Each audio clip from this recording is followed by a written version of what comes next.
Canada, China एवं India in तीनों देशों में शिक्षा के गलियारों में आपसी संबंध किस तरह लाभदायक साबित हो सकते हैं? वीजा संबंधी विषयों, बहुत से और सवालों एवं समाधानों पर आयोजित की गई Canada, China, India synergy 2009 education conference पर विस्तार पूर्वक बात करते हैं। स्टूडियो में आमंत्रित कनाडा इंडिया बिजनेस काउंसिल के चेयरमैन ऑनरेबल रॉय मैक्लारन एवं साथ हैं कनाडा इंडिया बिजनेस काउंसिल की एजुकेशन कमेटी के chair Hussain Nimuchwala. Welcome to the studio. Thank you very much.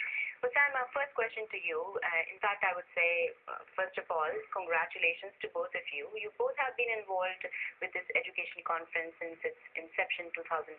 In fact, you were saying outside the studio that we gave birth to that, Kritika, right? Congratulations for Synergy 2009 because I think you guys witnessed the largest record number of university and college vice presidents in attendance this year, and obviously academic professionals. But Hussain, I want to ask you that, well, we have done so many stories on joint ventures, MOUs signed, especially after Pravasi Bharatiya was started almost 6 years back, right? So many joint ventures happening between Canadian universities, educational institutions in India. But why is it so that Canada still is sharing as a host country only 5%, whereas China is second and China is first and India is second, right? As far as sending international students, yes. Yes. Canada has taken the lead a bit late. So I think there are two issues that emerged in this conference. One is this this murmur that has been generated for the past 2-3 years has now become a loud noise, and people are starting to pay attention to this. So the two objectives, or the two sort of things that came out of this conference, one is the brand Canada issue, that Canada is not doing enough to promote its brand. We've got some good colleges, some good universities in the country. We're just not promoting them well enough. Resource allocation from the federal government is pretty small at this point. And the second item is the visa issues, that some cities or some states or some places in the world, particularly in India, they see a higher number of visa issuances versus some places that see a lower number. So maybe standardizing that as well. I could be wrong, but I would think that when universities are well known, they're strong academically, and so why do we need to go and promote ourselves out there? Well, part of it is simply a desire to be better linked with India. Canada has not been in the forefront of countries that have developed trade and investment with India. We've been lazy to a degree. We've concentrated on our NAFTA partners, particularly the United States. And the result is we've neglected India.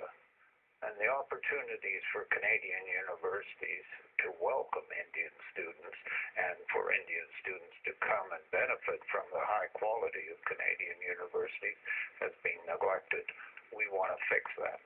And you were also saying outside the studio, Honorable McLaren, that UK and Australia are much ahead in this game, right? Absolutely, and Australia, particularly a smaller country than Canada, but with very good universities, has been quite aggressive in recruitment in India over the past few years, and is now proportionally the leader in providing education to qualified Indian students.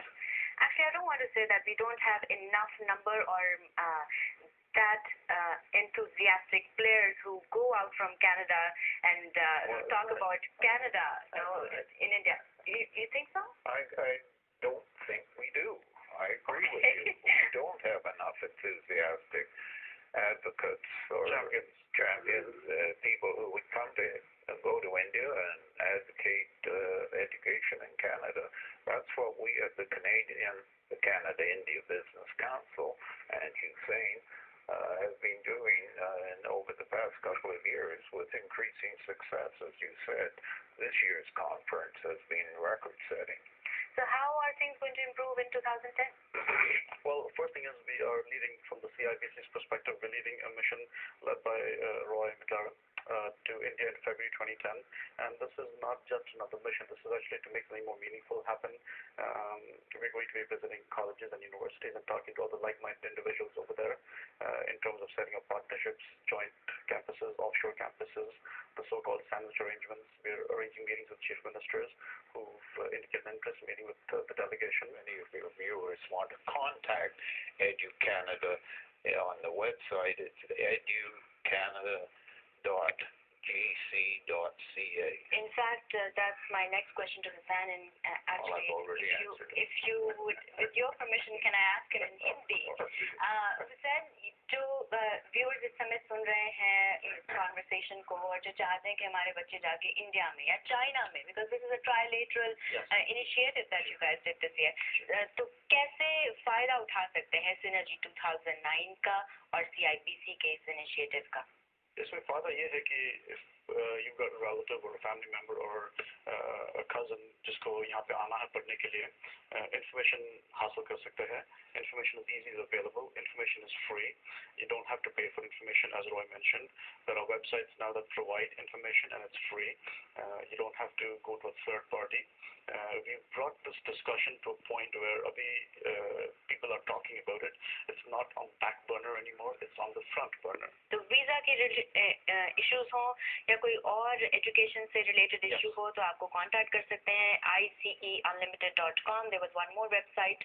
Yes, I would recommend, instead of contacting us directly, because we don't work for visas, raise this issue with the local MPs, with the local representatives. Contact us, the Canada-India Business Council, canada-indiabusiness.ca. So there are resources available. Besides contacting me, they're more than welcome to contact me. Thanks for and the EduCanada website. Thanks for being with us in the studio. Pleasure. Thank you, Gilika. कार्यक्रम में अभी बहुत कुछ, इसलिए देखते रहिए. बधाई हो.